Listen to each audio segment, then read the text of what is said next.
Before the story begins, please subscribe to the channel and like the video. It helps me bring you more heartfelt stories like this one. I never imagined that night would change how I viewed everything.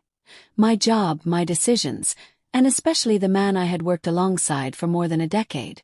But some moments arrive without warning, unfolding like a perfectly timed symphony, every note striking something deep inside you. It had begun like any other evening. The company's annual gala had just ended.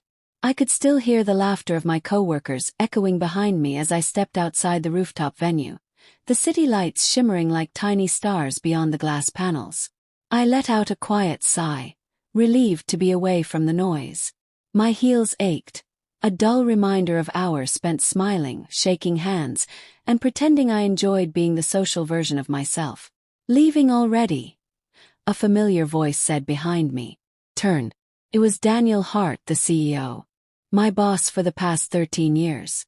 He was 58, but you wouldn't guess it at first glance. His sharp jawline had softened slightly with time.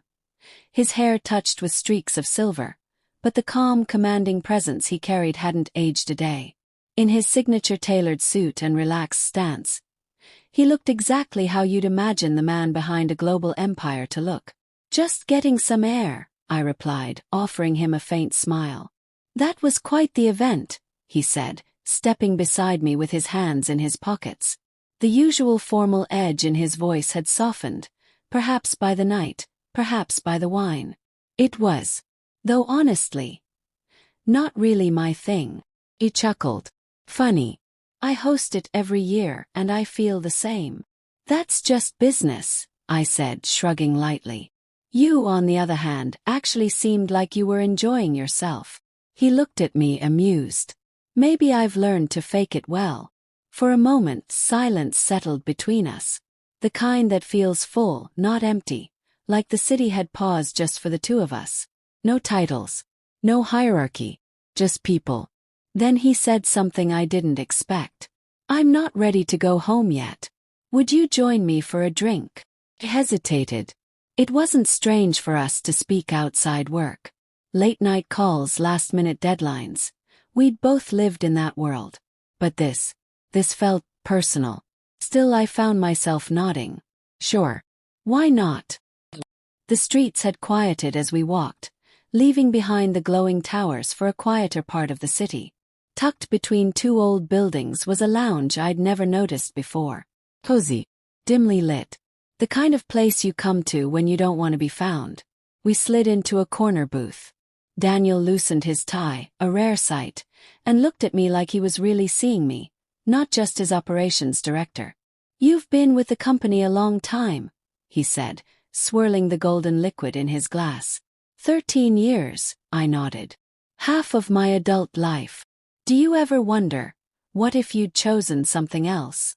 His words took me by surprise. "You mean, do I regret it?"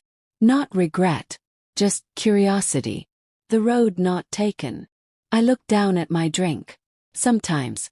But I've always believed that every decision brings us exactly where we're meant to be." He smiled at that. Quiet, almost sad smile. Talk. Really talk. Not about projections or marketing campaigns, but about life. His early struggles. The things he sacrificed to build his empire. I shared pieces of myself too. Things I hadn't told anyone in years. At some point, one drink became two. Then three. Somewhere between laughter and vulnerable silence, the air shifted. He reached across the table, just enough to brush the back of my hand with his fingers. I didn't pull away. "I've always admired you," he said, voice low. "Not just for your work. You bring this calm, this grounded energy. You make the chaos manageable." My heart beat faster. Compliments were nothing new in this job. But this wasn't flattery. This was real. "You've been my one constant," he added. "And I think maybe." I didn't realize how much that meant until now. I couldn't speak. I didn't know how. In all these years I had looked at Daniel Hart as my mentor, my boss, a fixed star in my professional universe. But here, in the golden flicker of candlelight, I wasn't seeing my boss. I was seeing a man who was seeing me. I should go home, I murmured, though I didn't move. He looked at me for a long second, then nodded. Let me walk you. We didn't speak much on the way. The quiet was different now, thick with something unspoken. Outside my building we stopped. I turned to him. Thank you, he said. For tonight. For listening. Smiled. I could say the same. Our lips brushed.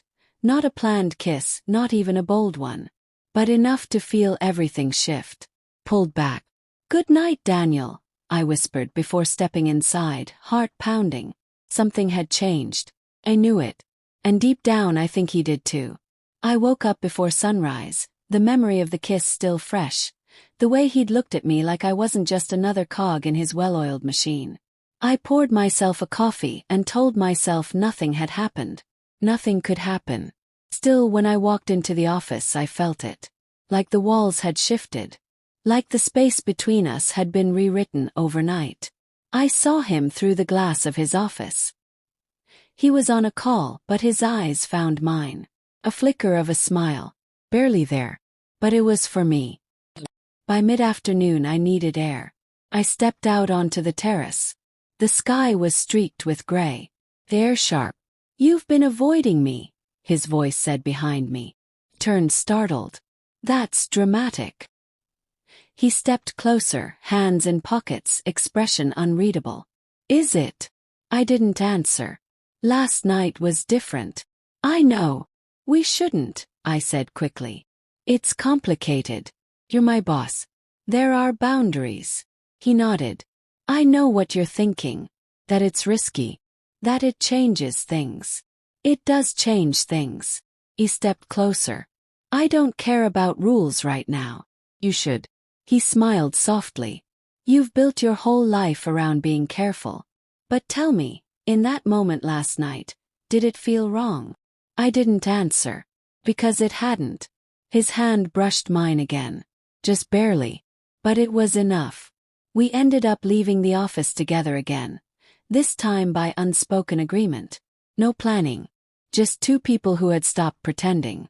We sat in a quiet restaurant not far from my apartment. No work talk. Just us. So, I asked finally, what are we doing here? I don't know, he said honestly. But I know it's real. I stared into my glass. I've told myself for years that personal connections weren't worth it. That I had time later. He looked at me. You're not the only one who thought that. Outside the city was quieter now. I don't want to ruin what we have, I said. I think what we have might be more than what we thought. We walked again, this time slower. Near my door we paused. I don't want to rush you, he said. And I don't expect answers. I don't have any, I admitted. That's okay. We stood there, the world soft around us, as if wrapped in cotton. Then I leaned in. This kiss wasn't hesitant. It was real, gentle, full of the ache of years spent holding back. When we pulled away, he rested his forehead against mine. This isn't the end of something, he said. It's the beginning. And this time, I believed him.